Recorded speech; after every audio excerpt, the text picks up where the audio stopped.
Are you ready? నిన్ను మర్చిపోలా శుభ సమాచారం వినబోతున్నా. నిన్ను మర్చిపోలా శుభ సమాచారం వినబోతున్నా. నాతో పాటు చెప్పండి, నిన్ను మర్చిపోలా శుభ సమాచారం వినబోతున్నా. ఇదేంటిది? డబ్బులు. గట్టి చెప్పండి, ఇదేంటిది? ఎంత ఉందో మీరు నాకు చెప్పండి గట్టిగా.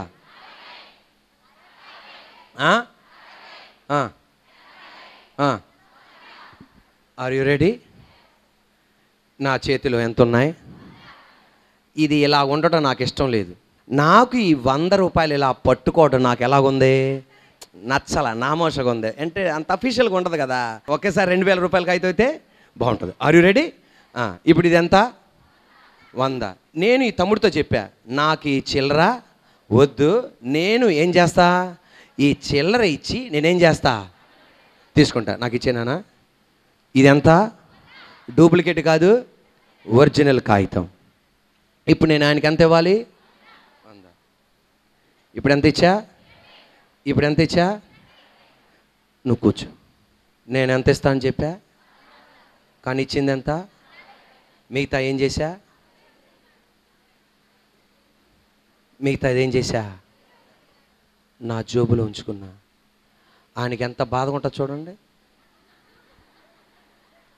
మీ అందరి ముందర ఆయన ఏం చేశా? నేను అవమానపరిచా. కానీ ఆయన ఎందుకు వచ్చాడు నా దగ్గరికి? యేసయ్య కృప వలన. నేను నమ్మదగినోని కాదు, ఆయన వలన నేను ఎవరిని నమ్మదగిన. నేను నమ్మదగిన వ్యక్తిని నా దగ్గరికి వచ్చి ఏమిచ్చాడు? 100 ఇస్తే నేను ఎంత ఇచ్చా? 40 ఇచ్చా. నేను నీతిపరుని కాదు, యేసయ్య వలన నేను నీతిపరుని. నేను యథార్థపరుని కాదు, యేసయ్య వలన నేను యథార్థపరుని. నేను నమ్మకస్తున్నని, నేను నీతిపరునని, నేను యథార్థపరునని నాకేమిచ్చాడు? 100 ఇచ్చాడు. కానీ నేనేం చేశా? 40 ఇచ్చి మిగతా ఏం చేశా? నేను చేసింది మంచిదేనా? కాదు.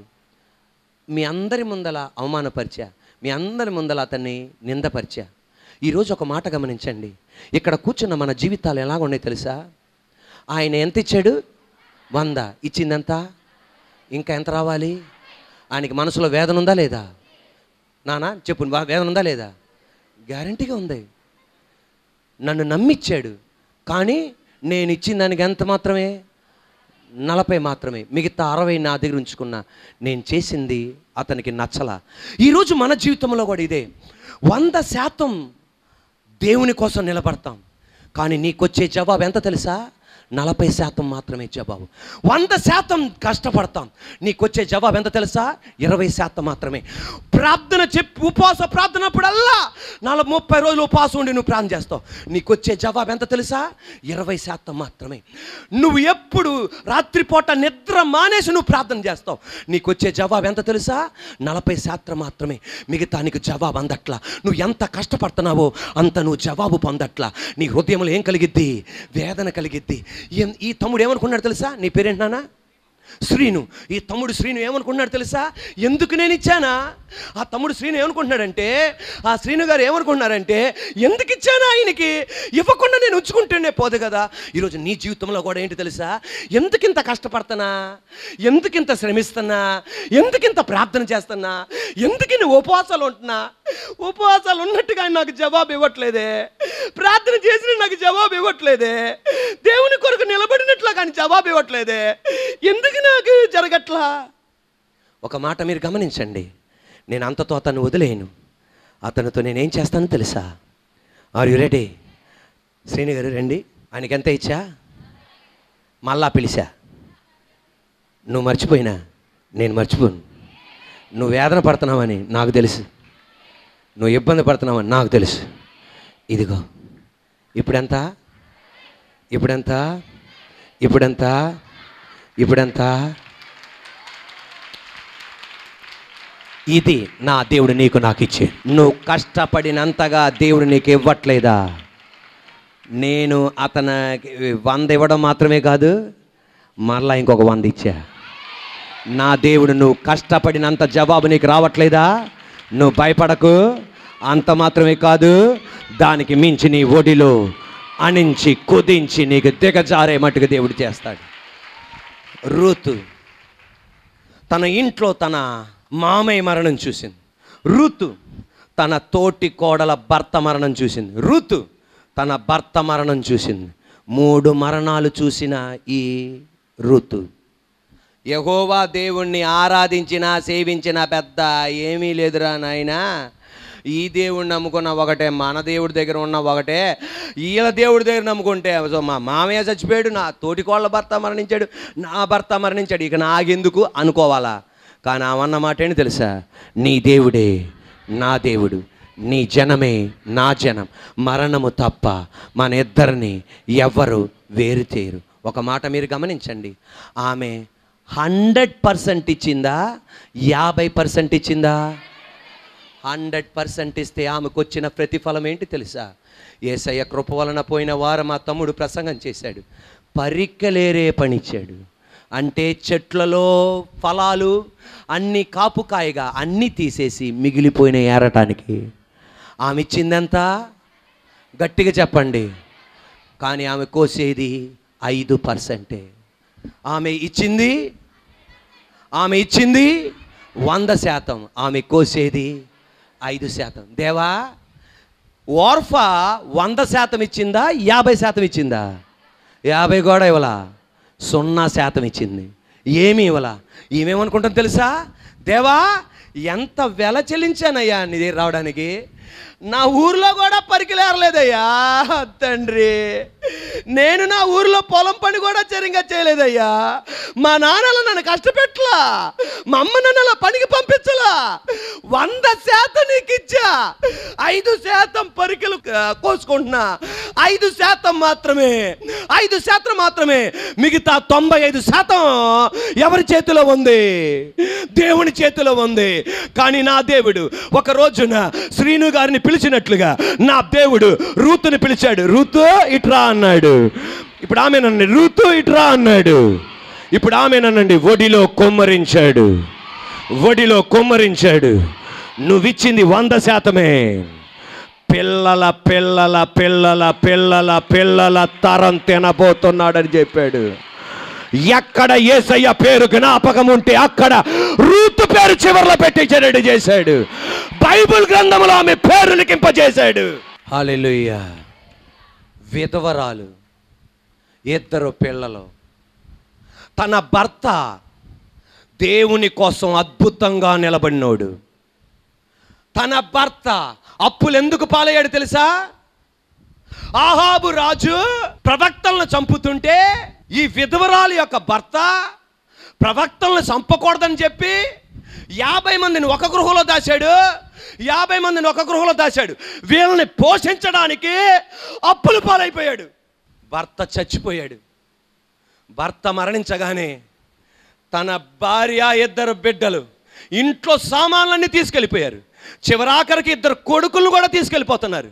అప్పుడు దేవుని దగ్గరికి వెళ్ళి ఒక మాట అంది, నా భర్త ఎంత యథార్థపరుడో నీకు తెలుసయ్యా.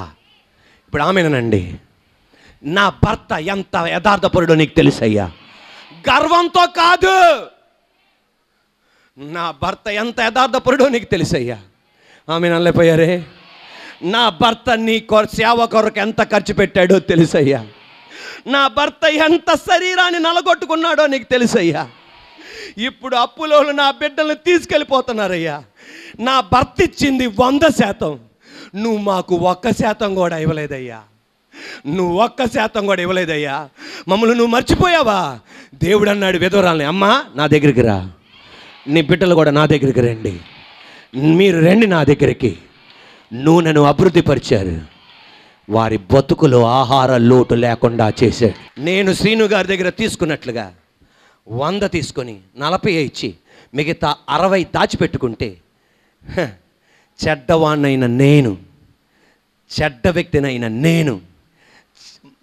వ్యక్తినైన నేనే నా మనసు తట్టుకోలేక పిలిచి 60 ఇచ్చి మళ్ళా ఎక్స్ట్రా 100 ఇస్తే, పరలోకపు తండ్రి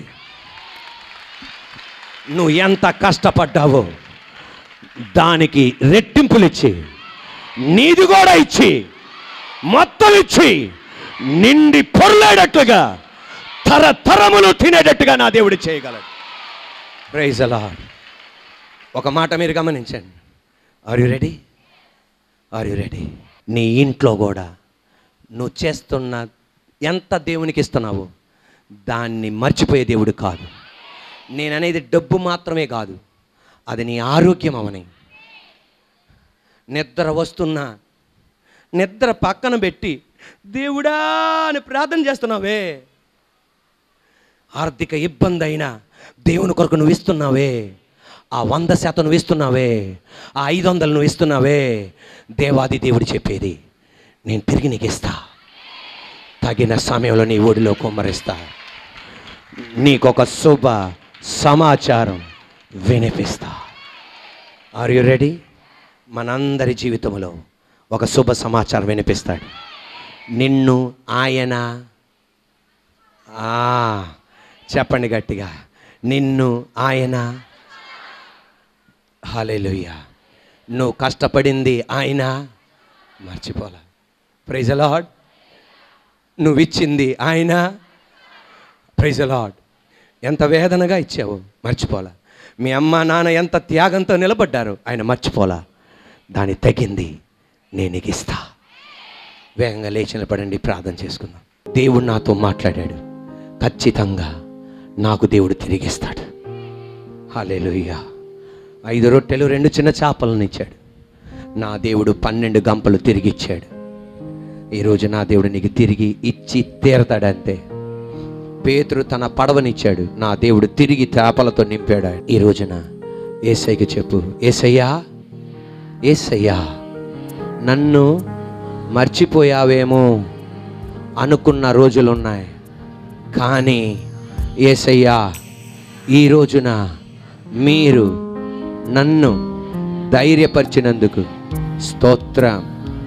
యేసు నామములో, యేసు నామములో, గట్టిగా యేసు నామములో, యేసు నామములో శుభ సమాచారం నేను వినబోతున్నా.